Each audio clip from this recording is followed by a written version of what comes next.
पक्षकारों को त्वरित और सस्ता सुलभ न्याय प्रदान करने के उद्देश्य से शनिवार को पूरे प्रदेश में नेशनल लोक अदालत का आयोजन हुआ। जबलपुर जिला न्यायालय और तहसील कार्यालयों में भी लोक अदालत लगाई गई, जहां आपसी समझौते के आधार पर प्रकरणों का निपटारा हुआ। नगर निगम के द्वारा नगर निगम मुख्यालय सहित सभी 16 जोन कार्यालयों में लोक अदालत का आयोजन किया गया। लोक अदालत के माध्यम से करों की राशि का भुगतान करने वाले करदाताओं को अधिभार में छूट प्रदान की गई, जिसके चलते मुख्यालय और सभी जोन कार्यालयों में करों का भुगतान करने करदाताओं की भीड़ नजर आई। प्रख्यात शिक्षाविद और काशी हिंदू विश्वविद्यालय के संस्थापक महामना पंडित मदन मोहन मालवीय की पुण्यतिथि के अवसर पर शहर जिला कांग्रेस कमेटी के पदाधिकारियों और सदस्यों ने मालवीय चौक स्थित उनकी प्रतिमा पर माल्यार्पण किया। विश्व प्रसिद्ध भेड़ाघाट, लम्हेटा घाट और सतपुड़ा टाइगर रिजर्व को विश्व धरोहर स्थलों की सूची में शामिल कराने के प्रयास तेज कर दिए गए हैं। इस परियोजना को मूर्त रूप देने के लिए मध्य प्रदेश पर्यटन विभाग और wild life institute of India के अधिकारियों और वैज्ञानिकों की 2 दिवसीय कार्यशाला का जबलपुर में आयोजन हुआ।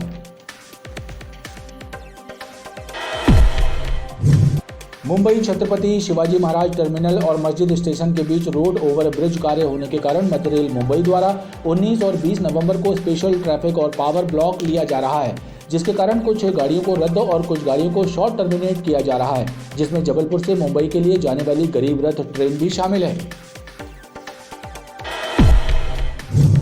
पुलिस लाइन में स्थित पुलिस हॉकी स्टेडियम का अस्तित्व खतरे में है। स्टेडियम अब पूरी तरह घास का मैदान बन चुका है। पहले पुलिस जवान यहां हॉकी खेलने आते थे, लेकिन अब यहां कोई नहीं आता। स्टेडियम की दीवारें जगह जगह से टूट गई हैं। ऐसे में खेल मैदान में मवेशियों का जमावड़ा बना रहता है।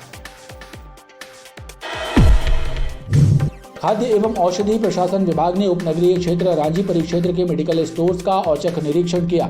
इस दौरान कई गड़बड़ियां सामने आईं। विभाग के अधिकारियों ने मेडिकल स्टोर से कुछ दवाओं के सैंपल एकत्र किए, जिन्हें जांच के लिए भोपाल भेजा गया। तिलवारा के ग्राम घाना स्थित मेखला रिसोर्ट में युवती की हत्या करने के बाद फरार हुआ आरोपी लगातार अपने ठिकाने बदल रहा है। आरोपी ने युवती के सोशल अकाउंट से वीडियो और फोटो वायरल कर सनसनी फैला दी। पुलिस ने आरोपी को पकड़ने के लिए 4 टीमें बनाई, लेकिन आरोपी पुलिस के पहुंचने से पहले ही अपने ठिकाने बदल देता है।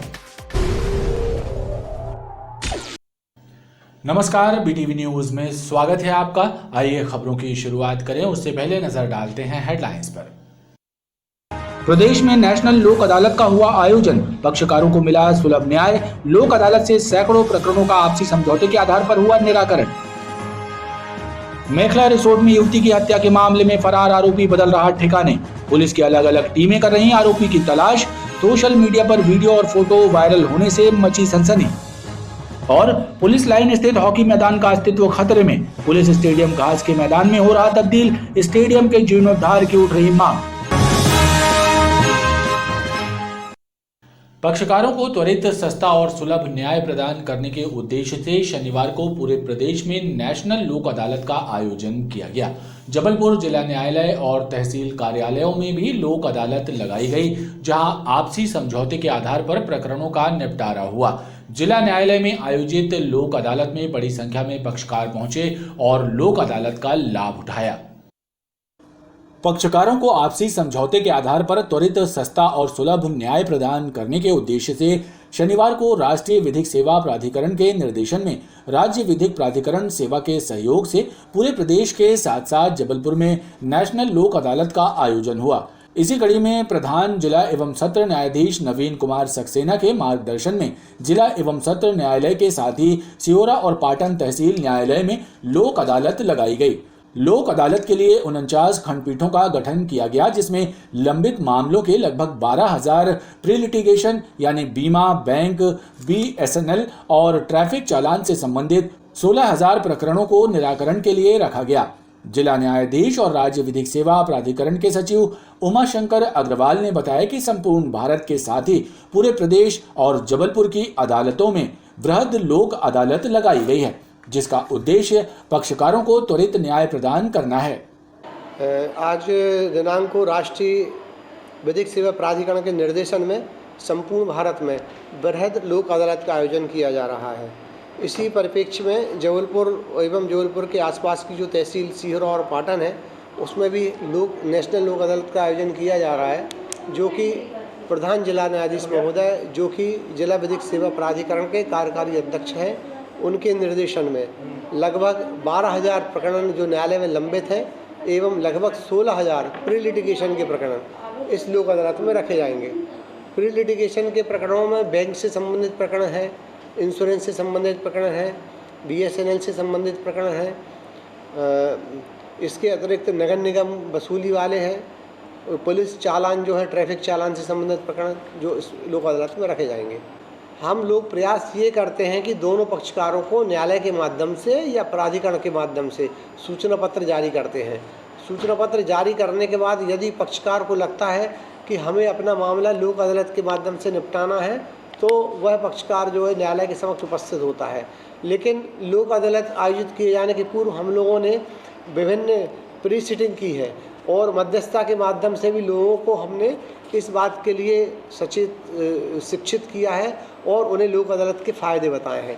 इस कारण से हमें उम्मीद है कि जिन लोगों को सूचना पत्र प्राप्त हुए हैं वो अधिक से अधिक संख्या में लोक अदालत का फ़ायदा उठाएंगे। लोक अदालत में बड़ी संख्या में पक्षकारों ने उपस्थिति दर्ज कराई और आपसी समझौते के आधार पर प्रकरणों के निराकरण का लाभ उठाया। हमारी बुआ के नाम का खाता था, KCC खाता था, बहुत पुराना था। अभी सर लोग ने 1,20,000 में कर दिया है OTS। लोक अदालत लगने से क्या फायदे आप लोगों को? लोक अदालत 4 लाख का लोन हमारा 1,20,000 में ख़त्म हो गया है। तो ये अच्छा है, मतलब बहुत अच्छा है। लोक अदालत का मेन मकसद जैसा आप जानते हो कि जो कोई व्यक्ति जो हमारा ऋण लाभार्थी किसी भी कारणों से अपना ऋण अदा नहीं कर पाया, चाहे बिजनेस में आपका लॉस हो या कोई किसान की खेती में उसे कोई नुकसान हो गया, तो उसलिए उनको एक अधिकतम लाभ देने के कारण ताकि OTS करें और न्यायालय के माध्यम से हम लोग उनको छूट दे सकें, अच्छी खासी छूट दे। इसका मेन पर्पज़ यही है, हर क्वार्टर में एक बार ये लोक अदालत का हमारा जो प्रोग्राम होता है, जो सरकार के दिशा निर्देशों के अनुसार, ताकि जो अपने उनको अधिकतम छूट दे सके और अपने छूट का लाभ उठा सके। लोक अदालत में विद्युत विभाग, आय विभाग और समस्त राजीनामा योग्य दांडी प्रकरणों का निराकरण किया गया। नगर निगम के द्वारा नगर निगम मुख्यालय सहित सभी 16 जोन कार्यालयों में लोक अदालत का आयोजन किया गया। लोक अदालत के माध्यम से करों की राशि का भुगतान करने वाले करदाताओं को अधिभार में छूट प्रदान की गई, जिसके चलते मुख्यालय और सभी जोन कार्यालयों में करों का भुगतान करने करदाताओं की भीड़ नजर आई। नगर निगम जबलपुर द्वारा सभी जोन कार्यालयों और नगर निगम मुख्यालय में रविवार को लोक अदालत का आयोजन हुआ। लोक अदालत के माध्यम से करदाताओं को संपत्ति कर, जल कर और डोर टू डोर कचरा कलेक्शन का टैक्स भरने की सुविधा छूट के लाभ के साथ प्रदान की गई। उपायुक्त राजस्व PM संखेरे ने बताया कि लोक अदालत के माध्यम से जल कर, संपत्ति कर और डोर टू डोर कचरा कलेक्शन का टैक्स जमा करने पर करदाताओं को शासन के दिशा निर्देशों के तहत अधिभार में छूट का लाभ दिया जा रहा है, जिसके चलते टैक्स जमा करने के लिए करदाता मुख्यालय और जोन कार्यालयों में पहुंच रहे हैं। दोपहर 1 बजे तक 1100 लोगों द्वारा 65 लाख रुपए संपत्ति कर और 200 करदाताओं द्वारा जल कर के रूप में 10 लाख रुपए टैक्स भरा गया। आज शनिवार 12 नवंबर को शासन के निर्देशानुसार नगर निगम के सभी संभागीय कार्यालय एवं मुख्यालय में लोक अदालत का आयोजन किया गया है, जिसमें अभी 1 बजे तक 1100 लोगों के द्वारा 65 लाख रुपए संपत्ति कर और 200 लोगों के द्वारा 10 लाख रुपए जल शुल्क जमा कर दिया गया है और 125 लोगों के द्वारा 1.5 लाख रुपए डोर टू डोर की राशि जमा की गई है। इसमें संपत्ति कर में जिन लोगों का 50,000 तक बकाया है उनको 100% अधिभार में रिबेट मिलता है और 50,000 से 1 लाख तक बकायादारों को 50% अधिभार में छूट मिलती है और 1 लाख से ऊपर के सभी करदाताओं को 25% अधिभार में छूट का प्रावधान किया गया है। और इसको देखते हुए हमारे यहाँ सभी काउंटरों पे भारी भीड़ लगी हुई है। शाम तक हमारे को उम्मीद है कि 3 करोड़ से ज़्यादा की राशि जमा होगी। लोक अदालत के माध्यम से करों की राशि जमा करने वाले करदाताओं को छूट उपरांत राशि अधिकतम 2 किश्तों में जमा करने की सुविधा भी प्रदान की गई।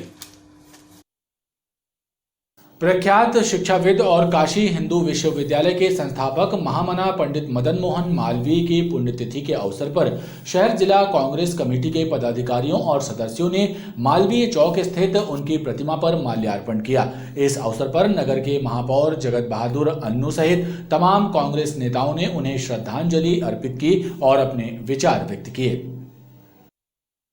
भारत रत्न महामना पंडित मदन मोहन मालवीय जी की पुण्यतिथि पर उन्हें श्रद्धांजलि अर्पित की गई। प्रख्यात शिक्षाविद और काशी हिंदू विश्वविद्यालय के संस्थापक पंडित मदन मोहन मालवीय अकेले ऐसे भारतीय हैं जिन्हें महामना की उपाधि प्राप्त है।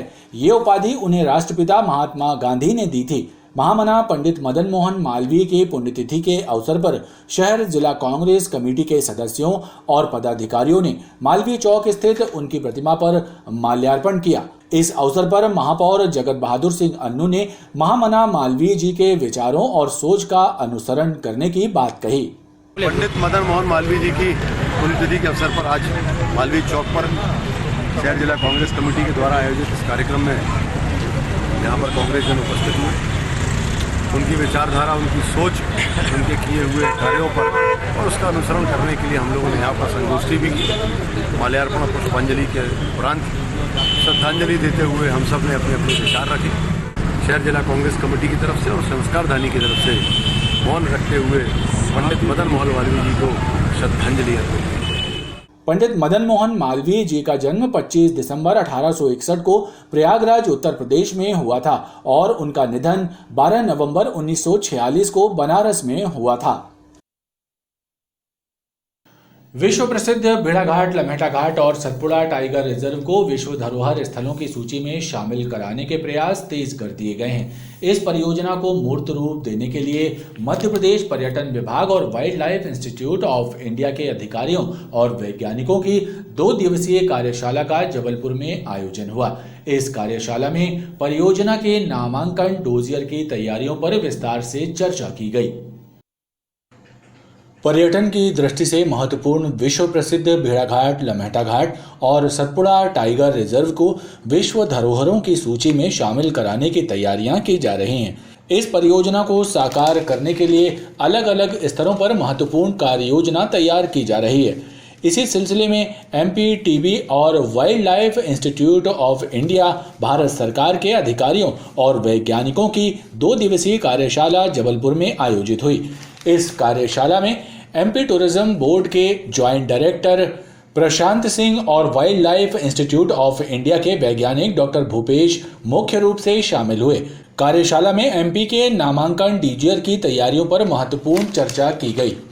हम लोगों ने जो साइट्स आइडेंटिफाई कराई उसमें भेड़ाघाट, लम्हेटा घाट भी एक प्रोमिनेंट साइट के रूप में उभर के सामने आई और उसके साथ सतपुड़ा नेशनल पार्क। तो wild life institute of India की सहायता से हम लोगों ने पिछले साल इन दोनों स्थलों को यूनेस्को की नेचुरल कैटेगरी में वर्ल्ड हेरिटेज साइट की टेंटेटिव लिस्ट में शामिल करा लिया था। अब अगर टेंटेटिव लिस्ट में शामिल हो जाते हैं तो अगला कार्यक्रम रहता है कि इसको यूनेस्को की वर्ल्ड हेरिटेज साइट में शामिल कराने के लिए इसका नॉमिनेशन डोजियर बनाया जाए। तो ये project wild life institute of India कर रहा है और भेड़ाघाट, लम्हेटा घाट को यूनेस्को की नेचुरल कैटेगरी की जो है वर्ल्ड हेरिटेज साइट में शामिल कराने के लिए nomination dossier wild life institute of India तैयार कर रहा है। तो ये वर्कशॉप जो है उसी का एक पार्ट है। वर्ल्ड हेरिटेज साइट इंस्क्राइब हो जाता है तो जबलपुर और भेड़ाघाट, लम्हेटा घाट जो कि इसकी जो छुपी हुई जो इसकी धरोहर है, जो वैल्यू है, वो लोगों के सामने आएगी और इसको विश्व पटल पे इसको एक स्थान मिलेगा, एक वर्ल्ड मैप पे इसको एक स्थान मिलेगा, क्योंकि यहाँ की जो वैल्यूज़ हैं वो पहले से ही सभी को पता है, लेकिन उसको टेक्निकल तौर पे एक नॉमिनेशंस अगर मिलता है तो ये एक टैग होगा, इंटरनेशनल टैग होता है। ये बहुत ही रेपो की बात होती है। यूनेस्को अगर किसी साइट को वर्ल्ड हेरिटेज साइट इंस्क्राइब करता है तो ये काफ़ी गर्व की बात है। मध्य प्रदेश के लिए ये पहली साइट होगी जिसके लिए हम जो कि नेचुरल क्राइटेरिया में इसको स्थान मिलेगा। 2 दिवसीय कार्यशाला में इस परियोजना को लेकर महत्वपूर्ण विषयों पर विचार मंथन कर अगली रणनीति बनाई जाएगी। मुंबई छत्रपति शिवाजी महाराज टर्मिनल और मस्जिद स्टेशन के बीच रोड ओवर ब्रिज कार्य होने के कारण मध्य रेल मुंबई द्वारा 19 और 20 नवंबर को स्पेशल ट्रैफिक और पावर ब्लॉक लिया जा रहा है, जिसके कारण कुछ गाड़ियों को रद्द और कुछ गाड़ियों को शॉर्ट टर्मिनेट किया जा रहा है, जिसमें जबलपुर से मुंबई के लिए जाने वाली गरीब रथ ट्रेन भी शामिल है। यात्री कृपया ध्यान दें, जबलपुर से मुंबई को जाने वाली गरीब रथ एक्सप्रेस गाड़ी 19 नवंबर को रद्द कर दी गई है। दरअसल मध्य रेल मुंबई द्वारा छत्रपति शिवाजी टर्मिनस और मस्जिद स्टेशन के बीच रोड ओवर ब्रिज कार्य के लिए 19 और 20 नवंबर को स्टेशन ट्रैफिक और पावर ब्लॉक लिया जा रहा है। इस अवधि में कुछ गाड़ियों को रद्द तो कुछ गाड़ियों को शॉर्ट टर्मिनेट किया गया है। रेलवे से मिली जानकारी के मुताबिक जबलपुर मुंबई गरीब रथ एक्सप्रेस 19 नवंबर को रद्द की गई है। इसी प्रकार मुंबई से चलकर जबलपुर आने वाली मुंबई जबलपुर गरीब रथ 20 नवंबर को रद्द रहेगी। पुलिस लाइन में स्थित पुलिस हॉकी स्टेडियम का अस्तित्व खतरे में है। स्टेडियम अब पूरी तरह घास का मैदान बन चुका है। पहले पुलिस जवान यहां हॉकी खेलते थे, लेकिन अब यहां कोई नहीं आता। स्टेडियम की दीवारें जगह जगह से टूट गई हैं। ऐसे में खेल मैदान में मवेशियों का जमावड़ा बना रहता है। पुलिस लाइन में स्थित पुलिस का हॉकी मैदान देखरेख के अभाव में अपना अस्तित्व खोता जा रहा है। एक समय जहां पुलिस के जवान स्टेडियम में हॉकी खेलते थे, अब यहां कोई नहीं आता। पुलिस विभाग का खेल मैदान अब घास का मैदान बन गया है। स्टेडियम की दीवारें जगह जगह से टूट गई हैं। ऐसे में आवारा मवेशी मैदान में घूमते रहते हैं। स्टेडियम की बदहाली का अंदाजा इसी बात से लगाया जा सकता है कि यहाँ दर्शकों के बैठने के लिए बनाई गई सीढ़ियां क्षतिग्रस्त हो गई हैं और शेड भी टूट गया है। गोल में लगा नेट भी छिन्न भिन्न हो गया है। जानकारों की माने तो इस स्टेडियम ने शहर और विभाग को राष्ट्रीय और अंतर्राष्ट्रीय स्तर के खिलाड़ी दिए हैं, लेकिन वर्तमान में स्टेडियम पूरी तरह बदहाल है। इस ग्राउंड को तो मैं करीब 40 साल से देखता रहा हूँ। इसी ग्राउंड से अंतर्राष्ट्रीय खेल में हॉकी और फुटबॉल के लोग जो भारत के तरफ से खेल चुके हैं। इस मैदान में हर साल में 3 से 4 बार टूर्नामेंट होते थे फुटबॉल के और हॉकी के। आज इस मैदान की आप देख लें कितनी दुर्दशा ख़राब हो चुकी है कि यहाँ पे पैसा सेंक्शन होने के बाद भी यहाँ के लोग इस मैदान को बिल्कुल रखरखाव में बिल्कुल ध्यान नहीं देते हैं। देखिए किस तरीके से यहाँ गोबर से लेके पानी की पाउच से लेके दारू की बोतल से लेके सारी चीज़ें पड़ी हैं। यहाँ तक कि अगर मान लीजिए कभी यहाँ कोई टूर्नामेंट हो कुछ हो तो जहाँ बैठने के लिए जहाँ अधिकारी बैठते हैं, एसपी वगैरह से लेके सारे लोग बैठते हैं, वहाँ की आप दुर्दशा देखिए। ऊपर की सीट टूटी पड़ी है। अगर मान लो पानी गिरने लगे, कुछ भी गिरने लगेगा तो सारा पानी अंदर आएगा। तो प्रशासन और शासन को ये चाहिए कि इस मैदान को कम से कम शहर के बीचों बीच में मैदान है, इस मैदान को इतना अच्छा बना दें कि जो आज के बच्चे हैं जो हॉकी और फुटबॉल खेलते हैं इसी मैदान से सीखें और खेलें और आगे जाके अच्छा से अच्छा टूर्नामेंट खेलें। बताया जाता है कि पुलिस स्टेडियम के जीर्णोद्धार के लिए कई बार पुलिस मुख्यालय प्रस्ताव बनाकर भेजे गए। स्टेडियम के जीर्णोद्धार की ड्राइंग और डिजाइन भी तैयार कर ली गई, लेकिन बजट के अभाव में निर्माण कार्य शुरू नहीं हुआ और स्टेडियम बदहाली की कगार तक पहुंच गया। खाद्य एवं औषधि प्रशासन विभाग ने उपनगरीय क्षेत्र रांझी परिक्षेत्र के मेडिकल स्टोर्स का औचक निरीक्षण किया। इस दौरान कई गड़बड़ियां सामने आईं। विभाग के अधिकारियों ने मेडिकल स्टोर से कुछ दवाओं के सैंपल भी एकत्र किए, जिन्हें जांच के लिए भोपाल भेजा गया है। खाद्य एवं औषधि प्रशासन विभाग ने रांझी परिक्षेत्र के अंतर्गत विभिन्न मेडिकल स्टोर्स का औचक निरीक्षण किया। इस दौरान दवा दुकानों में अनियमितताएं और गड़बड़ियां सामने आईं। मेडिकल स्टोर में स्टॉक में गड़बड़ी और एक्सपायरी डेट की दवाएं भी मिली। मड़ई क्षेत्र में स्थित अनिल स्टोर्स में दवाओं के रख रखाव में गड़बड़ी मिली। वहीं न्यू शारदा मेडिकल स्टोर्स में स्टॉक और विक्रय बिल के मिलान में गड़बड़ी पाई गई। विभाग द्वारा मेडिकल स्टोर से दवाओं के सैंपल एकत्र किए गए, जिनकी गुणवत्ता और विश्लेषण की जांच की जाएगी। तिलवारा के ग्राम घाना स्थित मेखला रिसोर्ट में युवती की हत्या करने के बाद फरार हुआ आरोपी लगातार अपने ठिकाने बदल रहा है। आरोपी ने युवती के सोशल अकाउंट से वीडियो और फोटो वायरल कर सनसनी फैला दी है। पुलिस ने आरोपी को पकड़ने के लिए 4 टीमें बनाई हैं, लेकिन आरोपी पुलिस के पहुंचने से पहले ही अपने ठिकाने बदल देता है। आरोपी ने सोशल मीडिया पर अलग अलग फोटो कैप्शन के साथ वायरल किए हैं। तिलवारा के ग्राम घाना में स्थित मेखला रिसोर्ट में हुई युवती की जघन्य हत्या की गुत्थी अब भी उलझी हुई है। युवती की हत्या करने के बाद फरार हुए आरोपी की गिरफ्तारी पुलिस के लिए चुनौती बनी हुई है। इधर आरोपी लगातार युवती के सोशल मीडिया अकाउंट का उपयोग कर अपनी और मृतिका के वीडियो फोटो वायरल कर सनसनी फैला रहा है। शुक्रवार को आरोपी ने 2 अलग अलग वीडियो जारी कर सनसनी फैला दी, जिसमें वो युवती को बेवफा कह रहा है और दूसरे वीडियो में अपने एक पार्टनर गल्ला व्यापारी का नाम भी ले रहा है। पुलिस ने आरोपी की गिरफ्तारी के लिए 4 टीमें बनाई हैं, जो लगातार अलग अलग ठिकानों पर दबिश दे रही हैं, लेकिन आरोपी पुलिस के पहुंचने से पहले ही अपने ठिकाने बदल रहा है। हमारी करीब 4 टीमें लगातार आरोपी को ट्रैक कर रही हैं और हम शीघ्र ही आरोपी को गिरफ्तार करके इस पर आगे वैधानिक कार्रवाई करेंगे। आरोपी ने सोशल मीडिया पर अपने और मृतिका शिखा झारिया के अलग अलग फोटो शेयर किए हैं, जिसमें वो और शिखा झारिया महंगी और लग्जरी कार के साथ दिख रहे हैं। गाड़ियों के नंबर भी वीआईपी हैं। एक फोटो में शिखा अभिजीत के साथ है और उसकी मांग में सिंदूर भरा हुआ है। पुलिस अपलोड किए जा रहे इन वीडियो फोटो की जांच साइबर सेल की मदद से कर रही है। खबरों का ये क्रम लगातार जारी है। आप देखते रहिए BTV न्यूज।